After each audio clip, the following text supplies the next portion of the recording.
which restricts the courts on what they can sentence people to. It's also Congress that initiates or sets up the courts.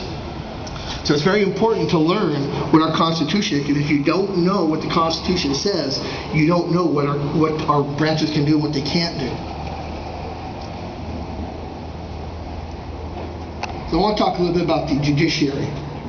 And let's talk a little bit about the individual rights which they are really violating. And I want to read you a quote from Alexander Hamilton. He wrote in the Federalist Papers, Federalist Paper number 78, and it deals briefly with the courts. I want to read a paragraph here. It says, "Whoever attentively considers the different departments of power must perceive that in a government in which they are separated from each other, the judiciary, from the nature of its functions, will always be the least dangerous to the political rights of the Constitution, because it will be the least in a capacity to annoy or injure them."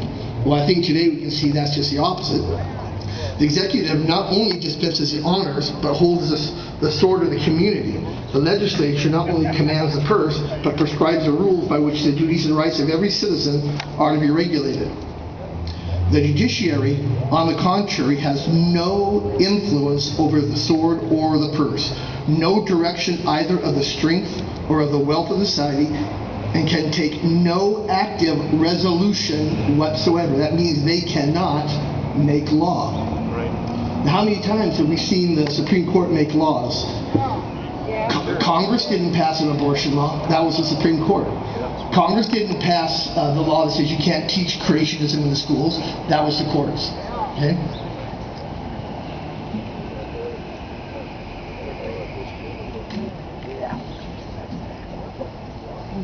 So I want to read you something here from I want to read you some of the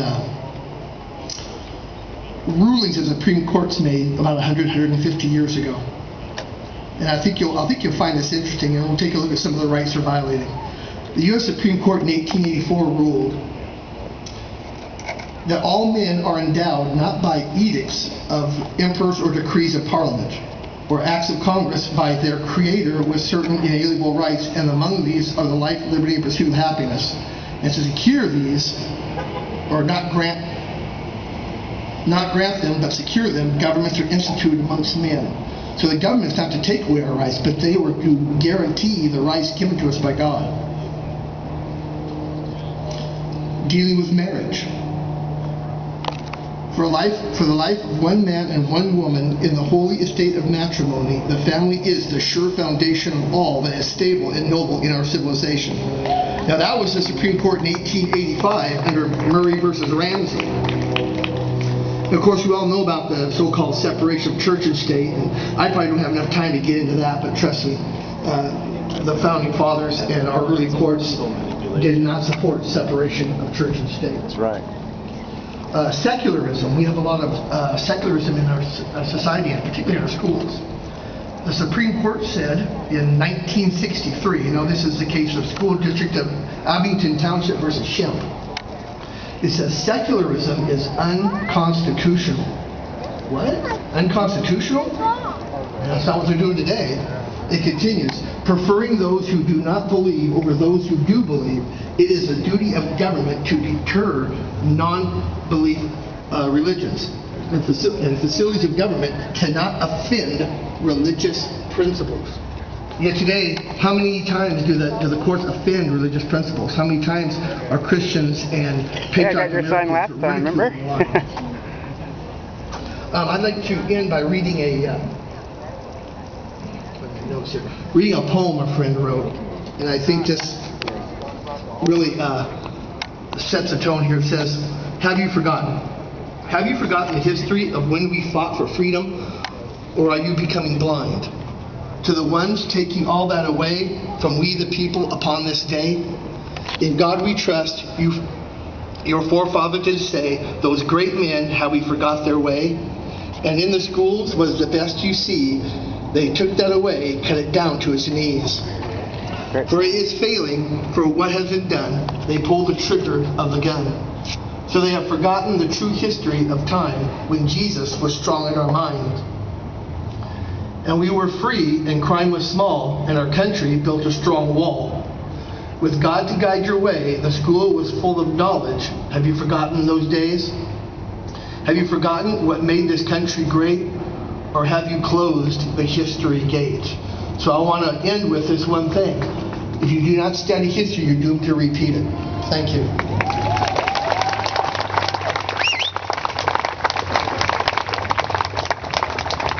Thank you very much, Steve. All right, we have a couple more speakers. I wish we had another couple of hours because all of this has been such great material.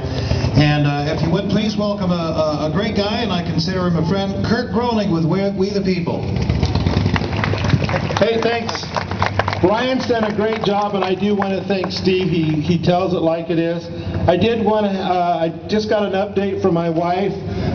Glenn Beck Group, 912 Group, guess what? They're marching down Pennsylvania Avenue in Washington, D.C. Let's hear it. I love it. I know they probably won't get the message because they're politicians. You know, when you can put in Charlie Rangel and put in his name in Google and put crimes of Charlie Rangel and 10 pages pop up, we got a problem. And he is one of the head guys of our government. Boy, we got a problem. When you put in Barney Frank, same thing. You put in Chris Dodd. The Ethics Committee just released a month or so ago that he did nothing ethically wrong when he got that special loan from Countrywide. Give me a break. Do they think we're that stupid? These people couldn't even get a job in Yakima as a dog catcher. And I'm not trying to defame dog catchers, but let's be honest, they're criminals. And people are still voting these clowns in there. It's ridiculous. Okay, I'm going to go over a couple things. Anybody watched President Obama speak the other night? Well, I did, and you know why? Oh, you're right, he did lie. And if you don't think I'm kidding you, that's why in the White House now they're trying to address abortion and illegal aliens. But they're not going to put E-Verify in there because that would really stop them cold. But anyway, I want to tell you, this is kind of what I came up with.